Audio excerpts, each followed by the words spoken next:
শেষ নিঃশ্বাস ত্যাগ করলেন প্রবীণ সিপিএম নেতা নেপালদেব ভট্টাচার্য। সোমবার গভীর রাতে কলকাতায় বাইপাসের ধারে একটি হাসপাতালে প্রয়াত হন তিনি। গত কয়েকদিন ধরেই এই হাসপাতালেই চিকিৎসাধীন ছিলেন প্রবীণ এই বাম নেতা। মৃত্যুকালে তার বয়স হয়েছিল ৭৪ বছর।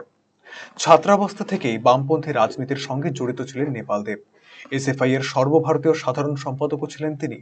১৯৮১ থেকে ৮৮ সাল পর্যন্ত রাজ্যসভার সাংসদও ছিলেন নেপালদেব।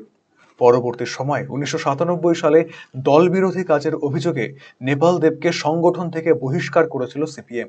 তবে নেপালদেব অন্য কোনো দলে যাননি। ২০০৩ সালে ফের তাকে সদস্য পদ দেয় সিপিএম।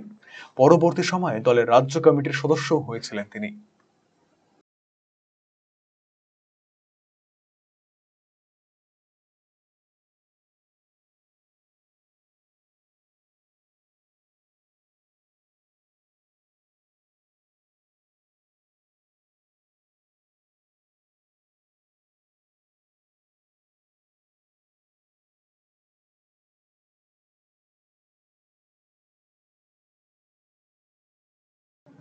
রায়গঞ্জবাসীদের জন্য সুখবর। যারা দীর্ঘদিন ধরে পেটের সমস্যায় ভুগছেন তাদের জন্য রায়গঞ্জ দিশারিতে আসছেন ব্যাঙ্গালোরের প্রখ্যাত গ্যাস্ট্রোএন্টারোলজিস্ট ডাক্তার ইরশাদ আলী, এইচএমডি, ডিএনবি।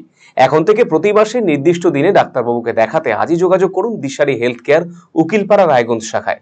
যোগাযোগ করুন 7477785509 এই নম্বরে এবং 7477785512 এই নম্বরে।